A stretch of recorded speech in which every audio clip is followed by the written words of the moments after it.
Michael Jordan le Air Jordan khovelin mel riat ma kha chuan Converse kha infim na thum no abikin SIKNAWR-A chuan tuma el rol lova ma hruai tu ani char thina min athletic shoe leido ni chuan Converse su amit thla lang ma sa ni thin tin Adidas po alar viau to bok Nike ero an la lian lutuk lem lo ma se buaina pakhat omta chu mi te du ber le lar ber ni mek chuin ngaya an nei tran der to a tlansan na tur dang an nei lo mai chau ani anti Jordan le a phei ko ka ron lan ma chuan an sportwear kha rong chin ni ani deuh top maya a var plain ani lo chuan a dum plain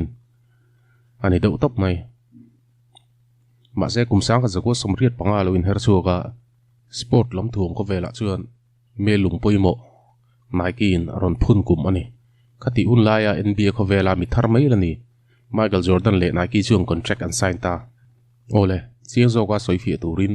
kum sang zakwa somriat panga train kum nin ton hung le lokang o kum sang kha zakwa somriat pathum ani a Michael Jordan chu college basketball huanga star ron ni chho me ka ni University of North Carolina tana player poimo ni a bowler bai sei tak ani boka na kum le sang kha zakwa somriat palia NBA draft po aming sar chho tangal de mai ti chuan chumi kuma Chicago Bulls ina an player la ru pathum jinga pakha chu ni zuya chuti lai chuan sportwear company Nike chu basketball phei kok bi ka phei chuan bultran chho chho an la ni a achunga om Adidas le Converse te phak tuma tran le chho ve ngar ani Nike chuan enga mo thil tanglam tak an thlen ani lo chuan achunga company om pani ta chu antana phak ro lovin anin kar zau chho mai don ti anin tha chiang le kumsang kha zakwa somriat palia chuan Nike chuan player tha tak tak Moses Malone te Jamal Wilkes te ani chho to a ma se brand dang te angin marquee player nei ve tlat lo tha thiam fing ba ga ko chu mai ni lo ko pon lam thlega player tha om zia per chu mi pui te du ron iconic player kan ti ang chi hi ani ome Converse chun chu tin chi player lar le fen nga to sa Larry Bird te Isaiah Thomas te Magic Johnson te le Dr. J te ho an nei lat maya chung te bang chu Nike chun an brand thale tu ran player than le chu khovel ma Nike basketball mel tar lang tu tur ani tur ani antia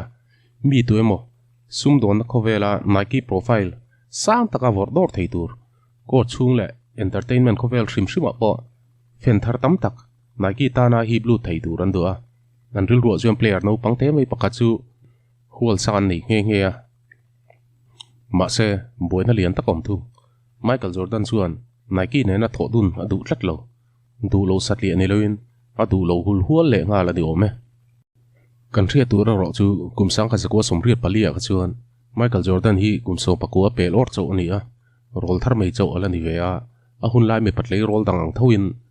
amit la per tu chu Adidas ve tho ani an track suit class ZZ mai tale an chin chi na three stripes chuan a hip lo thelo chu tiang ani la ya lar po la lar lu tuk lo Nike ne na lo tho dun chu aril ru om lem lo ma se van tu thla doin Adidas lam la chuan Jordan chuan lo tho pui cha big lo ve le zela kan thria tang khan college level a chuan lar ve thokat to ma se NBA chuan mi thar mai ala ni tlat tani Nike ne na tho ho adu miu lo awangin Jordan ta na option dang om le chu Converse ani le mai ma sin nei ho hi a hun la ya lar ber ni ma se an design ta chuan Michael Jordan adu thu an sam le boxi lo aduin an du lova du tu tela adu big si lo ani pere Michael Jordan hian soita ang khan Nike hi anar satli mai diloin am product en sin tur tangil poina kal tu lova company a kalna tur a plane ticket an pek da po ala du lo thak ani ome heti un la ya Nike ai o Michael Jordan dor tu David Fogg a chuan heti hian a soi Michael kan company chu mi rom hu sak ver sim la kan thil siam te po chu mit nge am huin kan ho tu te le thok tu te po mai man ti pui ve sin sim la ka tia ani chuan David Frank tangin soi ta mai ila season ha thak tak ka khel zo chau ania chu mai ni loin Olympica coach night an min thual zo le chia ka chawani ka zui lo meng che ti chu ka chana don chuna ni ati ama hi kala chiang bik lutuk lo sim boka voi ni kai mu na chau ala ni boxi in po hanin nel em na engma kan nei lo sim boxi khati lai khan ani ang thoin ke po kai zon na konga bultran ve chok mai kum no pangte mai chok gala ni ve a kan ham hu masak ber chu ani hi Nike ta na sign tura so mani ma se chu la chu min nar fit la thak mai box hi ka career a hong thei ti ka ria ka rel ru buai khop mai ti in a soi ein dor zui zel dan chu soi vek to lo mai ila ole game khat po a khel chin ma in Nike hian Michael Jordan hi chan ngei tumin alaka ri san la ni ti ria ila he bus rugi sign thar tan hian sneaker du thu sam siam sak tumin thei to pan chu ngal char char ani khati hun laya Nike creative director chu Peter Moore ani a Nike dang design tu pa tho ha ani Moore chu Michael Jordan an NBA phei kok ma sapar tur Air Jordan model chu siam tu ra ti ani a na hau tak zet mai ani ome a chan chu Michael Jordan khang khati lai han Nike su shrim kha adu ri tlat box si lo Michael Jordan chuan Peter Moore an hena chuan Nike sol so om dan alo soi se la a cha thei lu ke chung ka phei khok ne na game ka khel hian ground le ka ke hi nai bio se ka du ani ati Michael Jordan ka air technology ngai na chi player ani lo ver shim bok la taka voi tam tak anin muwa an ti dun nuwa chuan Peter Moore chuan a phei khok design na chu atran ta chu cha ti pan turin air unit chu a modify ta in choi moi zet mai na hun lai mi ta ti ngai lo takin rong sen le dum amang boka Michael Jordan a Bulls jersey ne na chu color chu ein mil don e ma wanga ti ani ome Nike sneaker chuak ma sa to ho Air Force One le Nike dang te ho nen a design chu a sang lu tuk lem lo a ming fu zet mai Air Jordan ti hi minute khat e molek chuwa David Falk Robert Treasure tena an ngei to chu ani hlat thung David Falk chuan a minga chuan Michael Jordan bu mai kha tha ka tia ati adang nge ka phu chuwa signature line ania ama signature shoe ania khovel huwa pa hi ting lam reng reng brand tang point ani tu minga pu mai thin ni lom ni ka tia ma se ropa chuan David rethiam lo ni kum ni thum liam ta kha ngai to le la fashion khovela designer product tam tak a chuwa America mi pui te hian helam hian thra to lu tu thlat mi tu ma in NBA rookie kum som ni pakhat mi ming kha an bor chiam te thut arinom lo ama ming putu la hian designing lama experience nei lo ti chu kan thretlang ni lom ni chu vai Michael Jordan ti chu kan phu thei lawang el pui tur designer ming lar tam tak liam pui pui atam e mai ri lo te a market an di pral vekang atia ani chuan enge phui du atin rop chu ga zo ta ti ani la chuan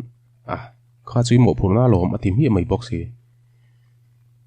thil thar kan pho chu dona ma se thil thar ming tur chu Michael Jordan ero ani tur ani lo atile a chu ta tak chung karil ru thil pakhat aron lang zoka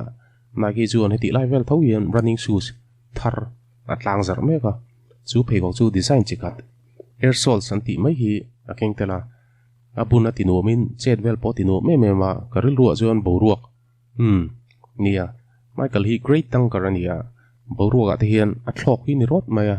chu vain boruak ne nai kai noi Air Jordan tin apming chu kan vu turani kan tingal top maya rop la chuan min hil soi lo tha lo ti ve em boka ti in na soi he phei kok thar rong dum le asenin pol hian mi mit alanga le Air Jordan 1 chu ma basketball su so ga chu avar rong dang chi ka ta trial ani tlang puya rong war ni lo kha chu abun tu jersey mil do ronga tlem te trial ka ting kha ni do top trin om zia chu ahun lai basketball shoes kha chu avar lam ani tlang pui ti na ni ti chuan